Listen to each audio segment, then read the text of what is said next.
লায়লা আক্তার ফারহাদের ধর্ষণ মামলায় টিকটকার আব্দুল্লাহ আল মামুন ওরফে প্রিন্স মামুনকে গ্রেফতার করেছে কুমিল্লার পুলিশ।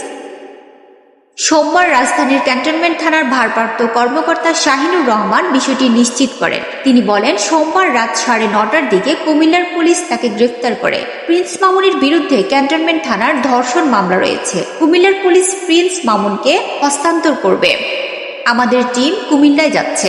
এর আগে টিকটকার লায়লাকে বিয়ের প্রলোভনে রোববার 9 জুন প্রিন্স মামুনের বিরুদ্ধে রাজধানীর ক্যান্টনমেন্ট থানায় একটি মামলা করেন লায়লা।